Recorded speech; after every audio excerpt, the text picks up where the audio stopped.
Channel subscribe करा, smart बना, नोटिफिकेशनसाठी bell आयकॉनवर क्लिक करा.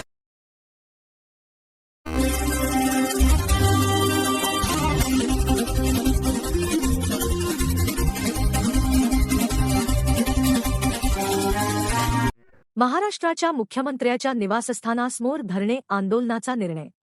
महाराष्ट्र कर्नाटक सीमाप्रश्नी तज्ज्ञ समिती आणि उच्चाधिकार समितीची बैठक घेण्यात यावी, यासाठी मुख्यमंत्री देवेंद्र फडणवीस यांच्या निवासस्थानासमोर धरणे आंदोलन छेडण्याचा निर्धार मध्यवर्ती महाराष्ट्र एकीकरण समितीने केला आहे. 30 मे रोजी या आंदोलनांची तारीख जाहीर करण्यात येईल, असा निर्धार करण्यात आला. मध्यवर्ती महाराष्ट्र एकीकरण समितीची बैठक बुधवारी मराठा मंदिरच्या कार्यालयात झाली. मध्यवर्ती समिती अध्यक्ष प्रकाश मरगाळे अध्यक्षस्थानी होते. सीमा प्रश्नाचा दावा पुढील महिन्यात सुनावणीला येण्याची शक्यता आहे. या दाव्याच्या सुनावणीआधी मुख्यमंत्री देवेंद्र फडणवीस यांनी तज्ज्ञ आणि उच्चाधिकार समितीची बैठक घ्यावी, यासाठी सातत्याने मागणी करूनही दखल घेतली जात नाही. त्यामुळे या बैठकांसाठी मुख्यमंत्री फडणवीस यांच्या घरासमोर धरणे आंदोलन करण्यात यावे, अशी विनंती करण्यात आली. त्यानुसार या धरणे आंदोलनाबाबतही निर्णय घेण्यात येणार आहे. मध्यवर्ती समिती अध्यक्ष प्रकाश मरगाळे अध्यक्षस्थानी होते.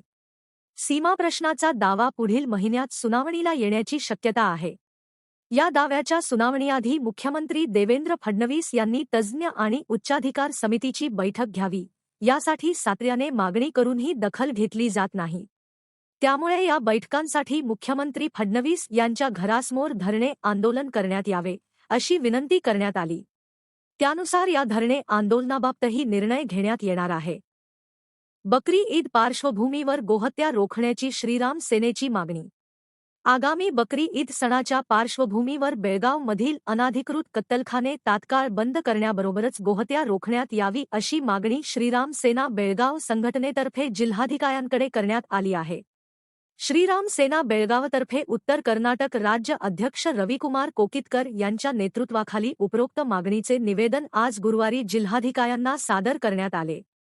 निवेदन सादर केल्यानंतर बेळगाव लाईव्हशी बोलताना रविकुमार कोकितकर यांनी सांगितले की मुसलमान बांधवांच्या बकरी ईद या सणा दिवशी म्हणजे गुरुवार 28 मे रोजी कुर्बानी दिली जाते. त्यावेळी गयासोबतच गायींचीही कुर्बानी दिली जाते. कर्नाटकात गोहत्या बंदीचा कायदा लागू असला तरी दुर्दैवाने त्याची काटेकोर अंमलबजावणी केली जात नाही. येत्या बकरीच्या पार्श्वभूमीवर बेळगावमध्ये आवश्यक ठिकाणी नाकाबंदी केली जावी. संशयास्पद वाहनांची तपासणी करण्यात यावी. तसेच आमच्या मागण्यांची पूर्तता झाल्यास निर्माण होणाऱ्या परिस्थितीला पोलीस प्रशासन व सरकार जबाबदार राहील, असा इशारा कोकितकर यांनी शेवटी दिला. याप्रसंगी श्रीराम सेना उत्तर कर्नाटक उपाध्यक्ष विनय अंगरोळी यांच्यासह अन्य पदाधिकारी व कार्यकर्ते उपस्थित होते. दहशतवादाविरोधी एकत्रितपणे लढण्याची घेतली शपथ. बेळगाव पोलीस आयुक्त कार्यालयाच्या आवारात आज दहशतवाद विरोधी दिनाच्या निमित्ताने उपस्थित पोलीस अधिकारी आणि कर्मचाऱ्यांनी समाजात शांतता व सलोखा राखण्याची आणि दहशतवाद व हिंसाचाराविरुद्ध एकत्रितपणे लढण्याची संयुक्त शपथ घेतली.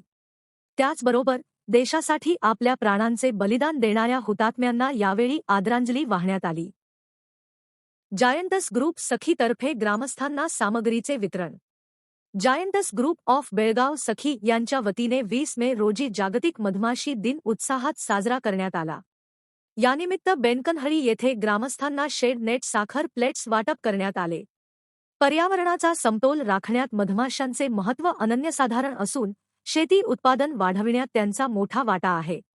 याबाबत जनजागृती निर्माण करण्याच्या उद्देशाने हा उपक्रम राबविण्यात आला. ग्रामीण भागातील नागरिकांनी या उपक्रमाला उत्स्फूर्त प्रतिसाद दिला. या कार्यक्रमाचे नेतृत्व अध्यक्षा सुलक्षणा शिनोळकर यांनी केले. यावेळी फेडरेशन ऑफिसर अपर्णा पाटील, शीतल पाटील, स्वाती फडके, शीतल नेसरीकर, अर्चना कंगराळकर तसेच सखी ग्रुपच्या अन्य सदस्यांची उपस्थिती होती. गरुड पथकातर्फे पोलिसांना प्रशिक्षण. पोलिसांना आपत्कालीन परिस्थिती कशी हाताळता येईल, याबाबतचे विशेष प्रशिक्षण मंगळवारी देण्यात आले. बंगळुरातील गरुड फोर्स कमांडो यांनी प्रशिक्षण दिले. बेळगाव जिल्हा पोलीस मैदानावर प्रशिक्षण दिले. यावेळी गरुड फोर्स अधिकाऱ्यांनी प्रात्यक्षिकांद्वारे पोलिसांना विविध तांत्रिक कौशले शिकविली.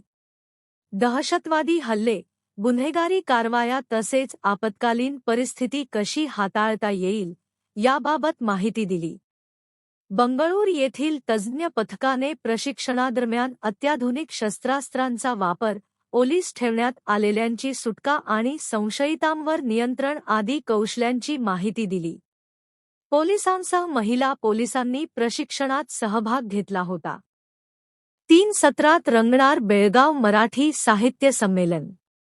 अखिल भारतीय मराठी साहित्य परिषद व मराठा मंदिर यांच्या संयुक्त विद्यमाने आयोजित 7वे अखिल भारतीय बेळगाव मराठी साहित्य संमेलन येत्या रविवार 24 मे रोजी छत्रपती शिवाजी महाराज साहित्य नगरी, मराठा मंदिर येथे संपन्न होणार आहे. या संमेलनाच्या पूर्वतयारीसाठी कार्यकर्त्यांची महत्त्वपूर्ण बैठक नुकतीच डी.बी. पाटील कार्यालयात घेण्यात आली. बैठकीच्या अध्यक्षस्थानी साहित्य परिषदेचे कर्नाटक राज्याध्यक्ष रवींद्र पाटील होते. साहित्य संमेलनातील लोकनेते कै अजितदादा पवार, सभागृहाचे उद्घाटन प्रसिद्ध उद्योजक व सामाजिक कार्यकर्ते परशुराम जोगाणी घाडी यांच्या हस्ते होणार आहे. संमेलनाध्यक्षपदी ज्येष्ठ साहित्यिक यशवंत पाटणे भूषविणार आहेत. दुसऱ्या सत्रात पुण्याचे सुप्रसिद्ध शिवव्याख्याते यशवंत गोसावी यांचे छत्रपती शिवराय आजच्या काळाची गरज या विषयावर व्याख्यान होणार आहे.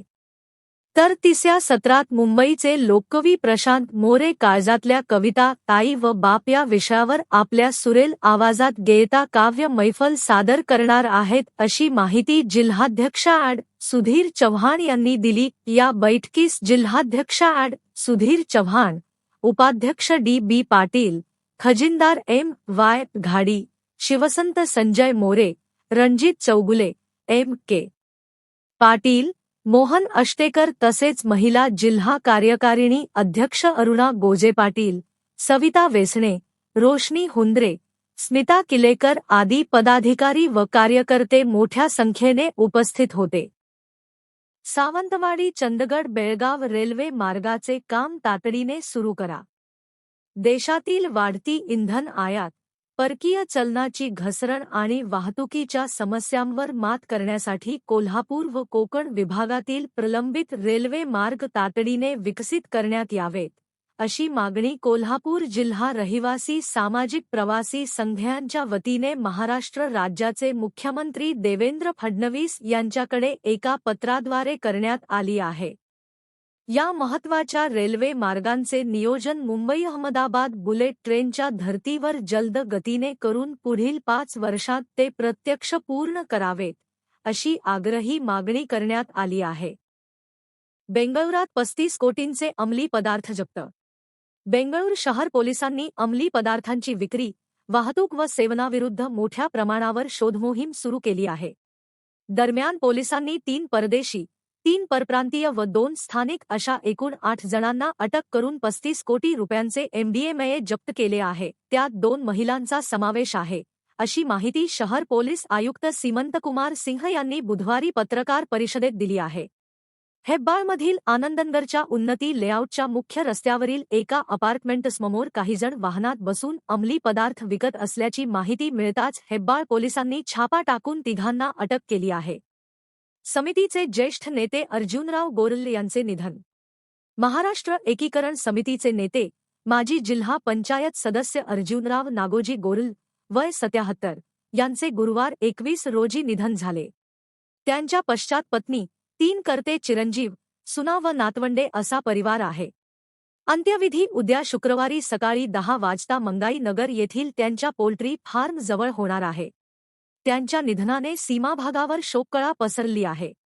याचबरोबर स्मार्ट न्यूजचे आजचे बातमीपत्र इथेच संपले. धन्यवाद.